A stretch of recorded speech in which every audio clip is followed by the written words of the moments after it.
근데 왜 하나님께서 시편 136편을 지금 반복적으로 계속 하나님께 감사라, 하나님께 감사라, 그 인자심이 영원하다 그러면서 하나님께 감사해야 될 이유가 각 구절마다 다른 내용들이 쭉 언급이 되어 있어요.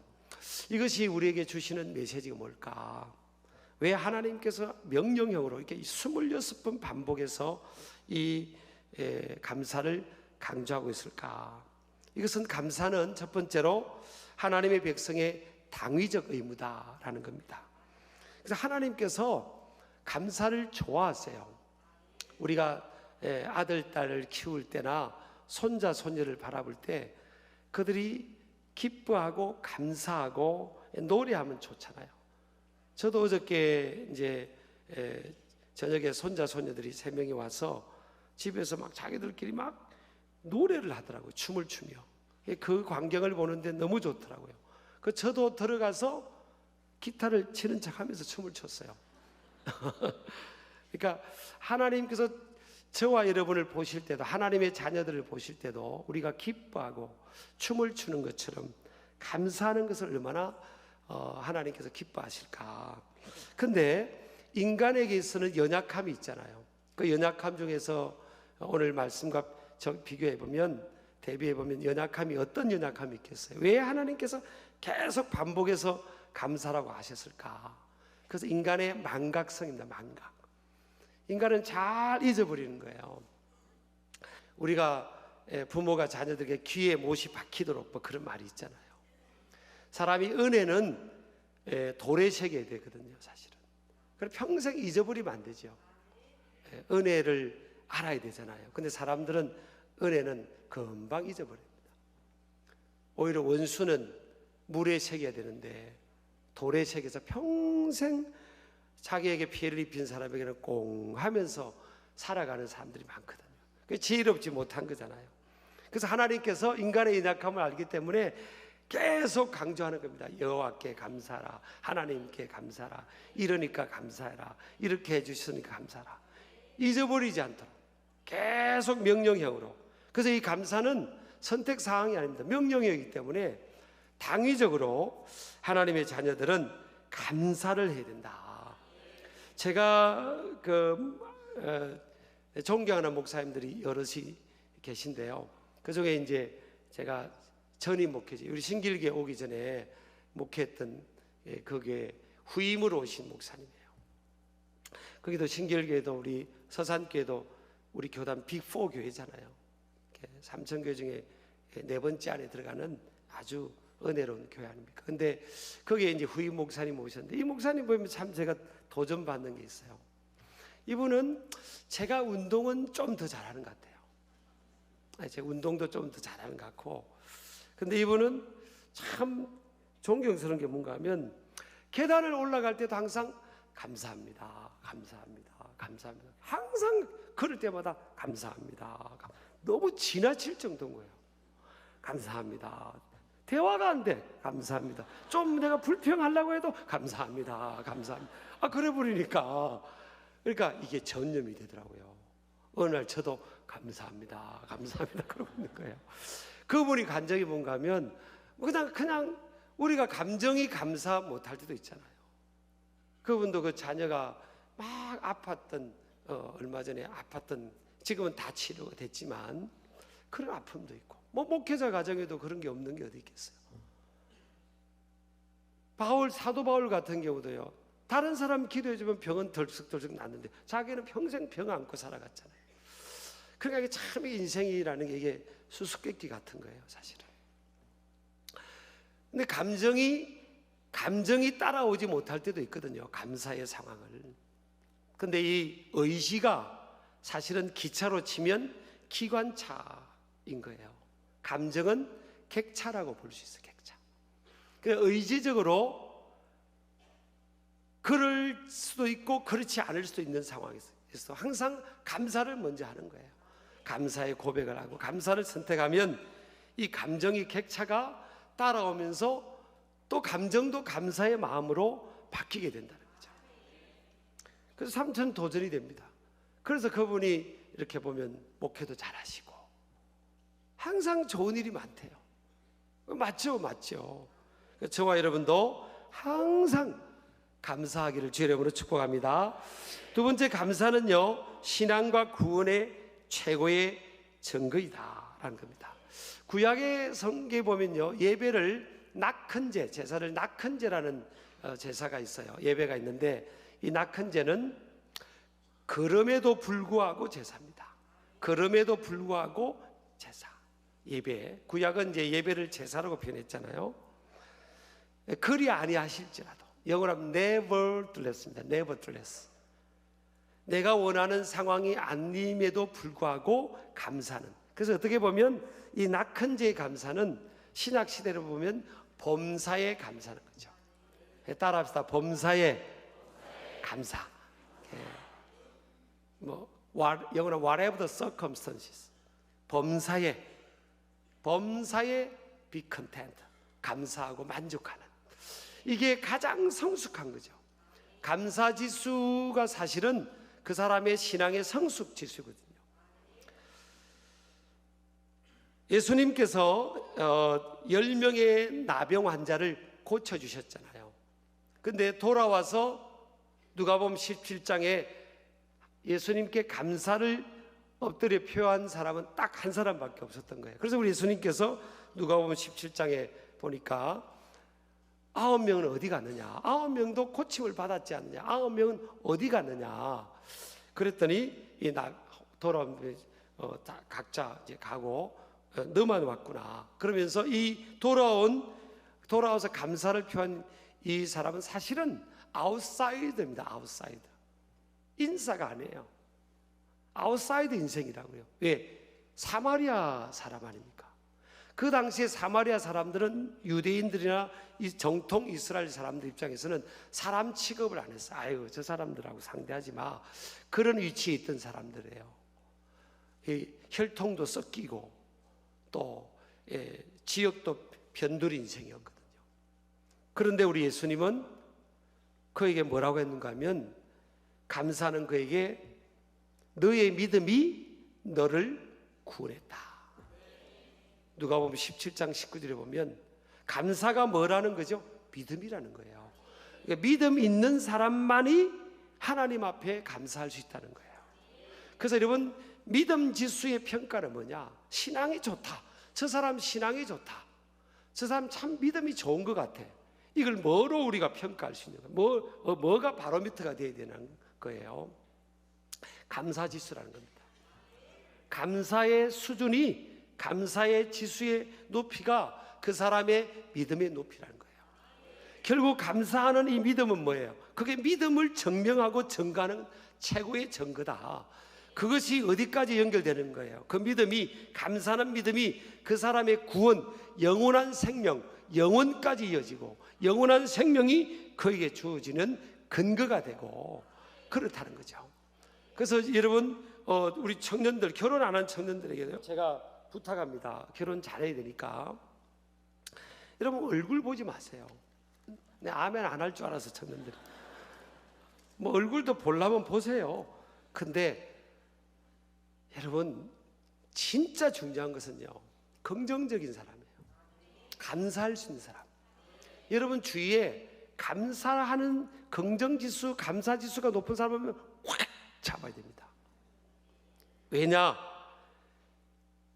민수기 14장 28절에 보면 하나님께서 우리가 말한 것, 우리가 말한 내용 컨텐츠대로 시행한다고 민수기 14장 28절에 말씀을 했거든요.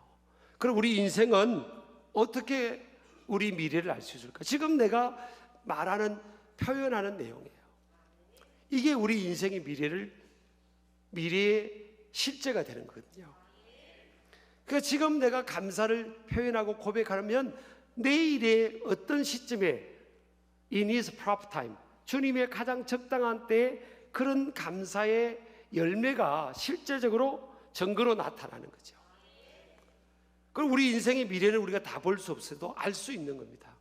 내가 얼마나 감사하는 말을 하느냐, 얼마나 감사를 표현하느냐. 이것이 여러분 남은 삶, 또 영원까지 그 삶과 연결이 되어 있다 하는 것을 믿으시기 바랍니다. 그래서 우리 예수님께 와서 감사를 표현한 이 한 명, 이 사마리아인에게 뭐라고 하는가 하면, 이 이방인 외에는 하나님께 영광 돌리러 돌아온 자가 없느냐. 감사를 하는 것은 뭐예요? 하나님께 영광을 돌리는 거예요. 여러분, 먹든지 마시든지 무엇을 하든지 간에 하나님의 영광을 위하여 살라 그랬잖아요. 하나님의 영광을 드러내는 게 뭔가? 하나님께 감사하는 거예요. 여러분, 부모의 은혜 보답하는 게 뭘까? 부모님의 마음을 어떻게 하면 시원케 할까? 여러분, 감사하는 거잖아요. 부모님 은혜에 감사하는 거고, 감사를 표하는 거잖아요. 우리가 하나님께로부터 받은 은혜, 하나님의 아들 예수 그리스도의 희생을 통해서 주어진 구원, 영생, 또 1년 동안 지금까지 돌봐주신 그 은혜, 이런 것에 대한 우리가 감사를 표현하는 것이 하나님께서 우리에게 가장 원하시는 것이다 하는 것을 믿으시기 바랍니다. 그래서 감사는 하나님을 영화롭게 하는 것이다 믿으시기 바랍니다. 바꿔 말하면 뭐예요? 우리 시편 50편 23절에 감사로 제사를 드린 자가 나를 영화롭게 한다 그랬잖아요. 바꿔 말하면 뭐예요? 하나님의 영광 가리는 게 뭐예요? 불평이죠. 불평, 염려, 근심, 불평. 불평하면 이 태양빛의 큰 먹구름이 그 태양빛을 가리는 것처럼요, 하나님의 영광을 가려버리는 겁니다. 그 믿음의 사람, 예수 믿는 사람들이, 하나님 믿는 하나님 백성들이 세상 살아가면서 자꾸 불평하고 원망하고 그렇게 살아가면 세상 사람들이 볼 때도 우리를 통해 하나님의 영광을 보지를 못해요. 목회자인 제가 맨날 불평하고 맨날 죽겠다 그러고 그리고 막 삐뚤어진 이야기 말고 삐뚤어진 설교만 해보세요. 여러분, 열매가 있겠냐고요? 우리 목사님이 참 은혜가 많이 떨어지셨구나 그러지 않겠어요? 믿음의 말을 하고 감사의 말을 하고 항상 감사하는 겁니다. 아까 제가 목사님에게 은혜 받은 것처럼 그분하고 목포를 같이 갔는데요, 제 옆에 앉아가지고 제가 그때 이제 제가 운전하고 같이 대화하면서 가는데 그냥 계속 감사합니다. 대화하다가 감사합니다. 감사합니다. 저는 옆에서 막 그냥 방언기도 하고 있고 여기서 감사합니다. 감사합니다. 우리 한번 해보세요. 시작. 감사합니다. 감사합니다. 저는 목회하면서 그냥 너무 내가 행복하다고 말을 많이 하죠. 목회 현장이 참 행복하다고. 그러니까 교회가 목회하면서 항상 교회가 평안했어요. 물론 아주 한두 사람이 이렇게 약간 자범이 이런 건 뭐예요? 없겠어요. 근데 참 큰 흐름에서는 너무 행복했다고요. 그게 믿음의 고백대로 되는 거예요, 사실은. 우리 아멘 하시기 바랍니다. 그래서 네 번째입니다. 감사는 감사를 낳고 더 풍성한 감사 열매를 맺는다. 자, 1절부터 계속 감사잖아요. 하나님 우리에게 주시는 메시지가 뭐냐? 첫 부분에 감사해봐요. 그럼 둘째 또 감사할 일이 생기고 또 셋째 감사할 일이 생긴다는 거예요. 끝까지 감사할 일이 생기는 겁니다. 그래서 여러분, 우리가 감정하고 상관없이 항상 감사를 해야 됩니다. 그러면 더 풍성한 감사의 열매를 맺게 되는 걸 믿으시기 바랍니다. 그래서 이 성경은요, 이 감사를 뭐로 표현하면 씨앗으로 표현합니다. 씨앗으로. 고린도서 9장 6절에서 10절에 우리 인생을 결정하는 씨앗이라는 거예요. 영혼까지 결정하는 씨앗입니다. 고린도서 9장에 보면 6절에 보면 이것이 곧 적게 심는 자는 적게 거두고 많이 심는 자는 많이 거둔다는 말이로다. 그래서 감사를 적게 하는 자는 적게 거둔다는 거예요. 이 자연의 법칙이 우리의 삶의 법칙과 똑같다는 거예요. 많이 심는 자는 많이 거둔다 하는 말이로다. 10절에 보면 심는 자에게 씨와 먹을 양식을 주시니가 너희 심을 것을 주사 풍성하게 하시고 너희 의의 열매를 더하게 하신다 그랬어요. 이 감사를요, 씨로 표현을 합니다. 여러분, 농사 짓는 분들이 추수를 거두어서 딱 제일 좋은 것은 떼놔요. 그게 뭔가 하면 씨앗이면 종자 씨앗이라고 해요. 그 종자 씨앗을 먹으면 안 되는 거잖아요. 씨앗 하나 속에 얼마나 많은 미래적 열매가 약속이 된지 몰라요. 그래서 anyone can count any seeds in an apple, 이런 말이 있죠. 사과 하나 속에 있는 씨앗들은 누구든지 헤아릴 수 있다. 근데 no one can count any apples in a seed. 씨앗 하나, 사과 씨앗 하나 속에 있는 이 사과의 개수는 아무도 헤아릴 수가 없다. 이 씨앗이 얼마나 정복된 열매를 맺는지 모릅니다. 여러분이 감사하는 이것이 얼마나 우리 삶의 미래에 영혼까지 풍성한 열매를 맺는지 모른다. 저는 우리 사회가 참 우리나라 민족이 좋은 민족성이 있잖아요. 끈기도 있고 성실하고 견뎌내는 내구성도 강하고요. 그렇잖아요. 또 어떤 문제가 위기의식이 있으면 네 죽고 내 죽자는 달라붙으니까 우리는 건드리면 큰일 납니다. 우리 민족. 근데 바뀌어야 될 건 또 있어요. 뭔가 하면 약간 부정적이에요. 오랫동안 고난의 시간을 지나와서 좀 부정적이잖아요. 남이 잘 되는 거 칭찬 못 해주고 그냥 감사하는 게 좀 적잖아요. 이게 감사합니다 표현도 감사합니다. 우리 언어 속에서 감사합니다 이런 몇 번 표현하세요. 누구면 아이 감사합니다 미국에 이제 좀 있어 미국인들은 이렇게 하다가 누가 재채기하면요 바로 나옵니다. God bless you입니다. 하나님이 당신을 축복하기를 원한다. 재채기만 해도 God bless you. 수업에 누가 학생이 재채기하면 God bless you 그럽니다. 우리는 누가 재채기하면 아이씨 그렇게 빨리 가서 재채하고 막 그러잖아요.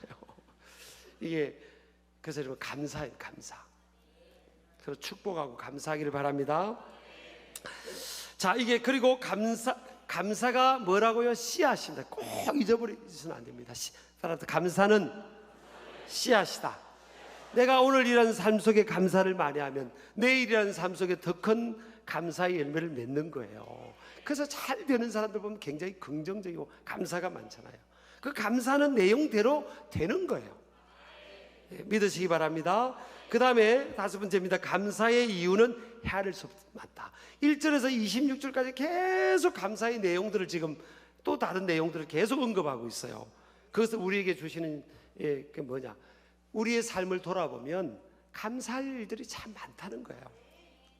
그냥 어떤 때는 내가 힘든 이 고통의 이유가 더 크게 보일 수 있지만 가만히 보면 감사할 일들이 있거든요.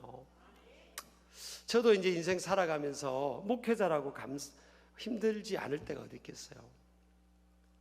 여러분 욥이 하루 동안에 10명의 자녀가 다 죽었다고요. 하나님 잘 믿는 욥이. 그리고 이 고대 근동의 가장 큰 인물이 있지 않습니까? 재산이 얼마나 많은지 모릅니다. 욥이. 근데 하루 동안에 그 재산이 다 날아가 버렸습니다. 그리고 머리부터 정수리부터 발끝까지 온몸에 욕창이 나고 병에 시달렸어요. 이걸 뭐로 설명하겠습니까? 그럼 하나님이 안 계신 거냐고요? 하나님이 욥을 버렸냐고요? 욥의 친구들이 와서 하나님이 너를 버렸다 빨리 회개하라고 막 다그쳤는데 사실은 그게 아니었잖아요. 사실은 우리 인생이 그래서 여러분 오늘 성경에 보면 저는 오늘 이 구절을 참 붙들어야 되겠다 싶어요. 마지막 절 보세요. 마지막 절 하늘의 하나님께 감사라. 뭐라고요? 그 인자하심이 영원함이로다. 이 영원하다는 것. 살아가는 인생의 프로세스 과정에는 별 고통의 일들도 많이 있는데 하나님의 인자하심은 영원하대요. 하나님은 영원히 우리에게 좋으신 분이래요. 이걸 우리 감정과 환경에 속지 말고 목사님 뭘 좋아요 하나님이 나 지금 상황이 이런데 그렇게 지금 그 상황에 매몰되지 말고요. 저걸 붙들자고요. 우리도 아침에 우리 가족하고 그랬습니다. 조금 띄워주세요.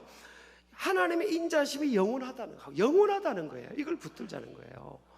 따라합시다. 하나님의 인자심은 영원하다. 그리고 우리 삶에서요 감사할 이유들을 찾아보자는 거예요. 저도 살아가면서 힘든 때도 많거든요. 목회가 힘든 것보다는 뭐 그냥 힘든 고통스러운 일도 있어요. 근데 제가 지난 주일날 설교를 6번 했잖아요. 6번 설교하고 나면 아무 생각이 없어요. 막 이렇게 쉬고 싶은 거예요. 그런데 지난 주일날 뭘 약속했는가 하면 우리 교회 이 남전도에 야구 선교팀이 있어요. 야구 선교단하고 주일 다 일정 마치고 우리 목회자 팀하고 남전도의 야구 선교단하고 야구 시합을 하기로 한 거예요. 그 노량진 야구장도 필요한 거예요. 그리고 이제 7시 45분까지 누워있다가 8시 약속이니까 빨리 야구복 입고 이제 야구장을 간 거예요. 목사님들도 다 계시고 이제 남전도에 전부 저를 기다리는 거예요. 그래서 이제 5분 전에 도착해가지고 이제 팔을 이렇게 다 하고. 그런데 문제는 투수가 저밖에 없다는 사실이에요.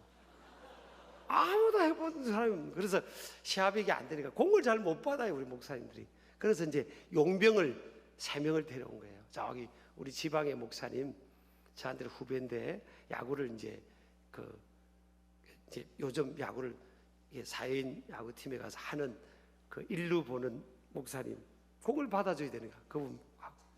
그리고 이제 우리 교회 장로님 아들이 이제 중학교 저 어디 마포에 야구 선수를 하고 있어요. 그 친구를 꼬셔가지고 또 데려오고, 그 친구 또 친구를 데려오고, 그래가지고 3명의 용병을 간 거예요. 근데 투수가 있어야지. 내가 6번 설교하고 또 시낭송 그것도 앉아가 그래서 꾸벅꾸벅 졸았잖아요. 그 좋은 시를 앞부분을 읽었는데 나중에는 듣는데 자고 졸더라고요. 6번 설교했으니까 이해해 주셔야 돼요. 그래 이제 그것까지 마치고 이제 간 거야. 갔는데 투수가 없으면 제가 또 투수를 해야 되잖아요. 그 제가 이제 팔을 이렇게 돌리고, 옛날에 잘했으니까 이렇게 이제 공 한 서너 번 던지고 다 들어오라 내가 하겠다고. 제가 5회까지요 129를 던졌습니다. 제가 솔직히 아니 그걸 들어보세요. 끝까지 들어보세요. 그래가지고 누가 이겼냐? 우리가 14대 6으로 이겼어요. 사실은 한편에는 인생을 살면 힘들 일인데 내가 가만히 생각 120개를 던지고 그 다음 이번 한 주간 특별 기도에 다 인도했잖아요. 그리고 화수목은 저기 지방의 어느 교회 부흥회 인도하고, 그 지금 여러분 앞에 지금 나타난 거예요. 지금